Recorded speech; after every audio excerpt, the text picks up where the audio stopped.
President, al-Shara is a fascinating person, and I watched a few interviews with him, and he's clearly got a very important job to do, and a very difficult job to do, because so many people would love chaos in Syria right now.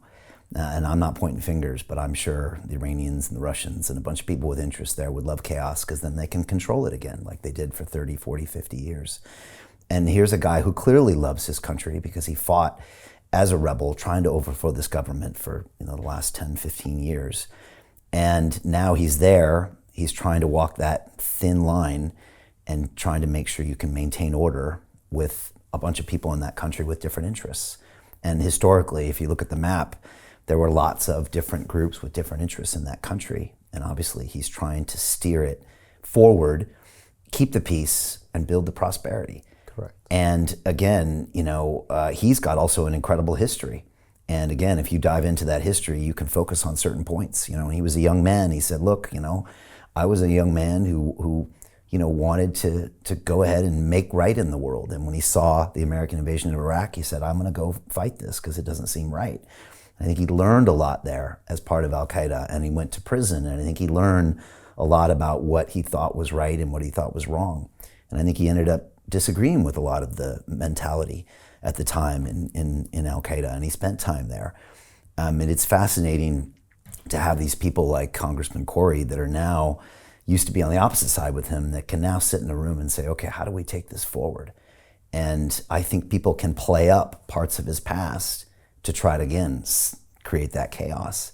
But what I see is a man who clearly wants a new future, for Syria. And in fact, if you look deeply at him, maybe all of these experiences he had are not liabilities. Maybe they're assets. Because here's a guy who's been there and seen there and done that. He understands the mentalities of what went wrong in the Middle East. And he's the kind of guy that can say, okay, I don't want that to happen. What do you make of all that? Because it's an easy thing for people to grab onto. Here is what I look at it from that perspective. You're having the biggest assets today. A person like President al-Shara, who actually was on that side, he understood the mentality, and without any pressure, he realized that this is wrong. This is not the right one. At the time, everyone wanted to fight Assad. People would go with the devil just to fight Assad because he was worse than the devil. But for someone like President al-Shara to realize, go on that side and realize this is wrong, this is not right, and someone smart like him to realize it's wrong, it's a major signal. Then he actually was fighting him afterward, even before Assad and before the American or anything. He realized it's wrong and he said, this is not right. Today we learned, based on what Congressman Corey said, we learned that we need to utilize these assets. That's your weapon. We went to Iraq, we fought for years, we didn't achieve anything, and we thought, okay, we want to fight them all. We don't care whether we can utilize them or not. We want to fight them. Hey, I know investing in crypto is scary. It takes a real leap of faith because there are so many scams, rug pulls, and bad actors out there. It's a dangerous business, which is why 95% of people lose all their money. Well, that's why I created the London Real Investment Club, so you can access the hottest deals on the planet and use the crypto bull market to create the generational wealth that you deserve. Join my team of over 100 people from around the world that are making millions of dollars behind the scenes investing in blockchain, AI, Web3 games, DeFi, Bitcoin, and more. Don't miss out. Click the link below to book a call with one of my team now. But hurry, this bull market will end soon. I know investing in crypto can be scary. That's why you gotta join the investment club. Pull the trigger. Let's do this.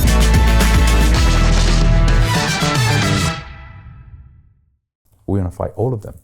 That was wrong. Look where's Iraq today. Yeah. So actually working with President al-Shara to ending these radicalism is the best thing America and the Western camp can do today.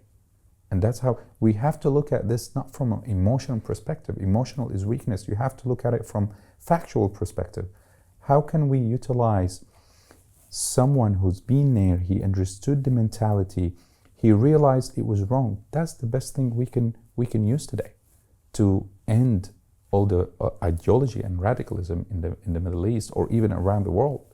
So that's how I look at it from my own personal perspective. This is how I analyze things. I'm not an emotional guy. I try to look at these from a factual point. And the facts and the logic says, this is your biggest asset. You shouldn't fight him. You should actually collaborate how to end things in there. So how does he unite a country filled with people with, diverse interests? Because we know there's people in there that say, well, you're meeting with Americans. And we don't like America. America's always been the worst thing for the Middle East. Wait, you're thinking about talking with Israel? Oh my gosh, that's our arch enemy in the Middle East. What happened to what we used to fight for?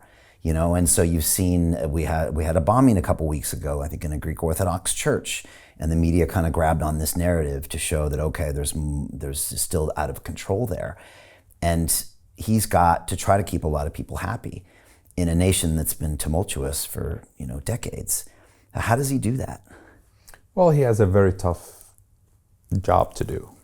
And actually, if you look at it, he's surrounded, with all these people that are trying to use anything against him to divide the country. And his ultimate goal is keeping unity. He's focused on keeping Syria united.